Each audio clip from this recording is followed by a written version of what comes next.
Hello दोस्तों, आज हम पढ़ेंगे कक्षा 8 का गणित चैप्टर 1 पढ़ेंगे। चैप्टर 1 में पहला चैप्टर है जैसे परिमेय संख्या। परिमेय संख्या के बारे में हम जानेंगे, परिमेय संख्या कहते किसे हैं और परिमेय संख्या से कुछ रिलेटेड संख्याएं दी हुई है। जैसे पहला संख्या है वास्तविक संख्या जिसे रियल नंबर कहते हैं। दूसरा संख्या है प्राकृतिक संख्या जिसे नेचुरल नंबर कहते हैं। तीसरा है पूर्ण संख्या जिसे होल नंबर कहते हैं और चौथा है पूर्णांक जिसे इंटीगर नंबर कहते हैं। तो सबसे पहले परिमेय संख्या जानेंगे, परिमेय संख्या कहते किसको हैं। तो परिमेय संख्या, इसका परिभाषा जानेंगे। तो परिभाषा देखिए, ऐसी संख्या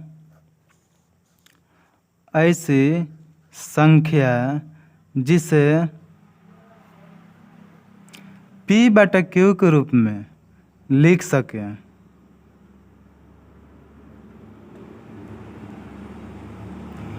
ऐसी संख्या जिसे P/Q के रूप में लिख सके किंतु Q equal to not zero, किंतु Q equal to not zero हो तो उसे परिमेय संख्या कहते हैं, उसे परिमेय संख्या कहते हैं।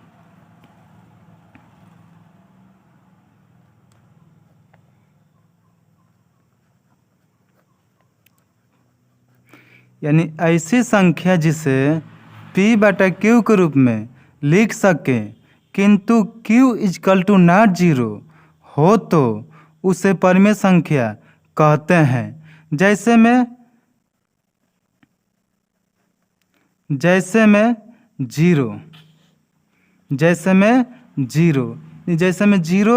जीरो के बटे में हम एक लिख सकते हैं। यानी हमारा जैसे जीरो हमारा यहाँ पे हो गया अंश और हर हो गया हमारा वन हो गया हर, यानी जीरो अंश हो गया, वन हर हो गया। यानी जिससे P/Q के रूप में यानी अंश और हर के रूप में लिख सकते हैं उसे परिमेय संख्या कहते हैं। 0/1 और भी संख्याएं हैं, जैसे 2 है, 2 के बटे में 1 लिख सकते हैं, 2/3 है, फिर -2/3 है और रूट में 4 है। यानी जिसका वर्गमूल निकल जाए, रूट 4 का वर्गमूल निकलेगा तो 2 होगा। रूट 9 है, इसका वर्गमूल निकलेगा तो 3 होगा। जैसे में ये उदाहरण है। उसके बाद से हम पढ़ेंगे अपरिमेय संख्या। तो देखिए, अपरिमेय संख्या पढ़ेंगे। परिमेय संख्या तो जान गए, अपरिमेय संख्या के बारे में जानेंगे। अपरिमेय संख्या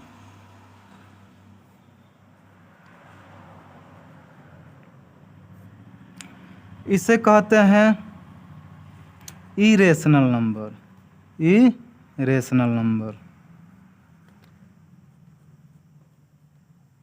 इसे इरेशनल नंबर कहते हैं। परिमेय संख्या जान गए, अपरिमेय संख्या किसे कहते हैं। तो इसका परिभाषा देखिए,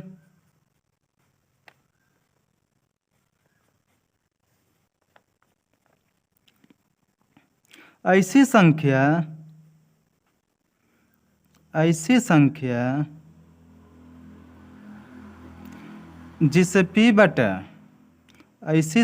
जिसे P/Q के रूप में नहीं लिख सकते हैं,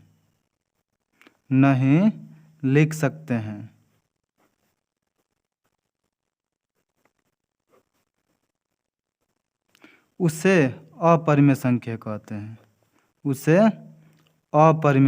कहते हैं।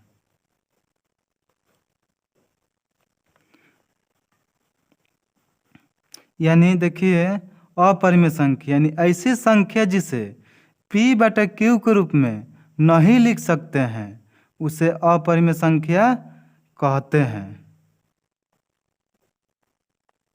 जैसे में हमारा हर जीरो नहीं आना चाहिए, हमारा हर जीरो मतलब हमारा हर जीरो आना चाहिए।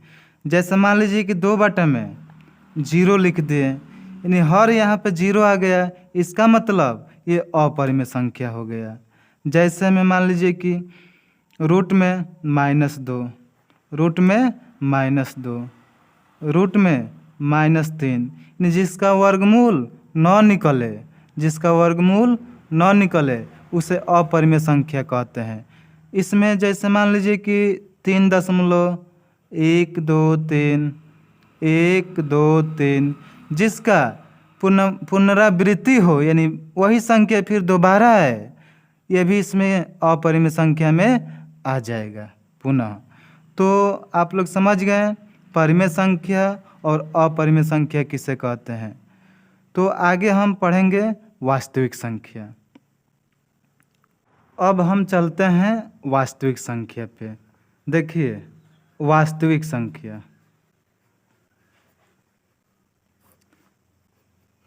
वास्तविक संख्या इसे कहते हैं रियल नंबर,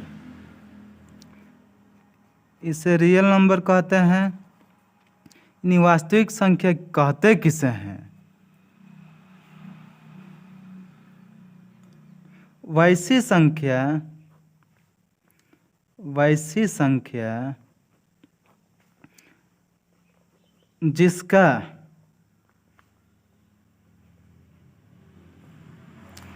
वैसी संख्या जिसका वर्ग करने पर, वर्ग करने पर धनात्मक संख्या,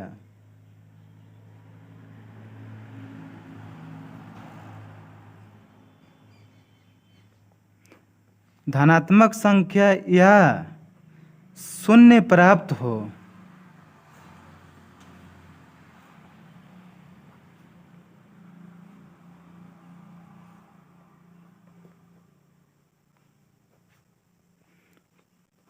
तो उसे वास्तविक संख्या कहते हैं, उसे वास्तविक संख्या कहते हैं।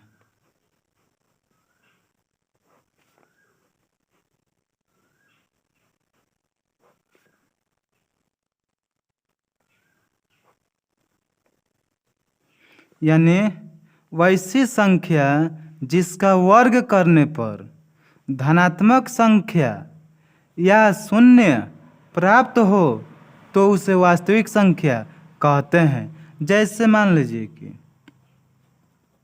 जैसे 1 का वर्ग, यानी 1 का वर्ग करेंगे तो इसका 1 ही होगा, जिसका वर्ग करने पर धनात्मक प्राप्त हो। 1 का वर्ग करेंगे तो 1 ही होगा, ये धनात्मक है। रूट 2 का वर्ग करेंगे तो इसका मान 2 ही होगा, यानी धनात्मक है। यानी वर्ग से ये जो रूट है ये हट जाता है, तो 2 का वर्ग 2 ही होगा। फिर जैसे मान लीजिए कि माइनस रूट में -2 का वर्ग करेंगे तो इसका भी 2 ही होगा, क्योंकि माइनस का यानी माइनस वाले संख्याओं का जब समघात होती है उसका मान धनात्मक होता है। 0 का वर्ग करेंगे तो 0 प्राप्त होगा। तो वैसी संख्या जिसका वर्ग करने पर धनात्मक, तो जैसे देखिए इसका वर्ग किया है तो धनात्मक प्राप्त हुआ है, या 0 प्राप्त हो, देखिए 0 का वर्ग क्या है तो 0 प्राप्त हुआ है, इसी को क्या कहेंगे, वास्तविक संख्या कहेंगे। उसके बाद से हम जानेंगे प्राकृतिक संख्या। प्राकृतिक संख्या कहते किसको है।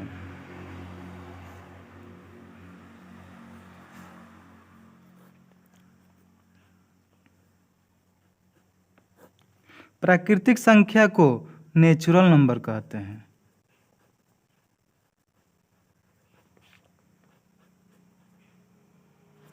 प्राकृतिक संख्या को नेचुरल नंबर कहते हैं। यानी प्राकृतिक संख्या कहते किसको हैं, देखिए गिनती के सभी संख्याओं को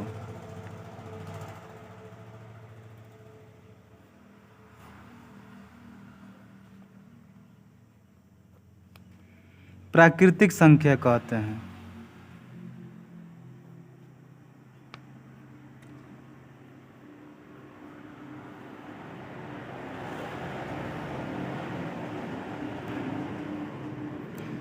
यानी गिनती की सभी संख्याओं को प्राकृतिक संख्या कहते हैं। ये जितना हम गिन सकते हैं एक से यानी अनंत तक गिनती की सभी संख्याओं को प्राकृतिक संख्या कहते हैं। जैसे में 1 2 3 4 5 6 7 8 9 डैश डैश डैश अनंत तक यानी गिनती की सभी संख्याओं को प्राकृतिक संख्या कहते हैं। उसके बाद से प्राकृतिक संख्या आप लोग समझ गए हैं। अब जाकर पढ़ेंगे पूर्ण संख्या। पूर्ण संख्या कहते हैं किसे हैं? तो पूर्ण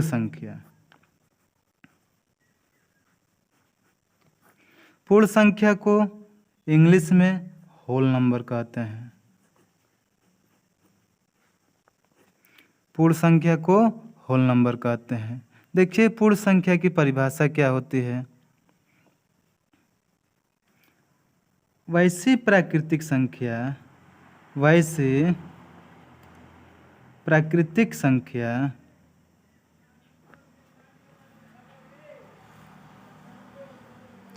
जिसमें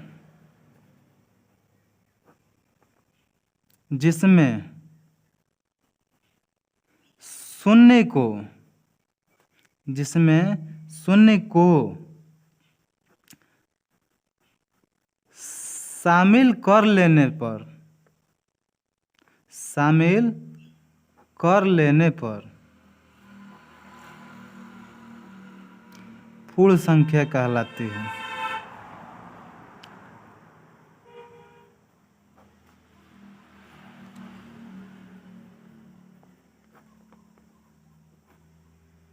यानी कि वैसी प्राकृतिक संख्या जिसमें शून्य को शामिल कर लेने पर पूर्ण संख्या कहलाती है। यानी गिनती की जितना भी संख्याएं हैं जैसे में यानी गिनती की जितना भी संख्याएं हैं 1 2 3 4 5 6 7 8 9 डैश डैश डैश अनंत तक यानी इसमें शून्य को अगर हम शामिल कर लेंगे उसी को पूर्ण संख्या कहेंगे। तो पूर्ण संख्या समझ में आ गया। एक बार और देखिए वैसी प्राकृतिक संख्या जिसमें शून्य को शामिल कर लेने पर पूर्ण संख्या कहलाती है। तो प्राकृतिक संख्या में हम शून्य को शामिल कर लिए हैं, इसी को क्या कहेंगे? पूर्ण संख्या कहेंगे। इसके बाद से हम आते हैं पूर्णांक पे। पूर्णांक कहते किसको हैं? देखिए पूर्णांक को इंटीगर नंबर कहते हैं।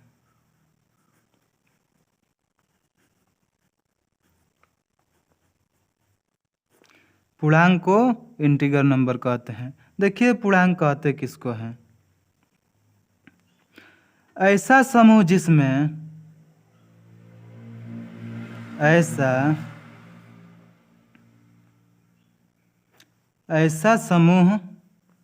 जिसमें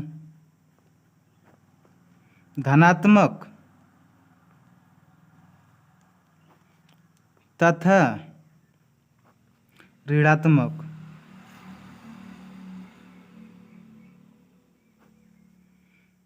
और शून्य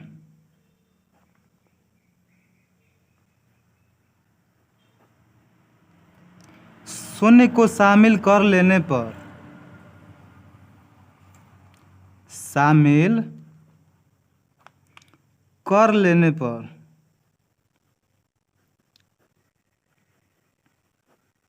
पूर्णांक कहलाता है।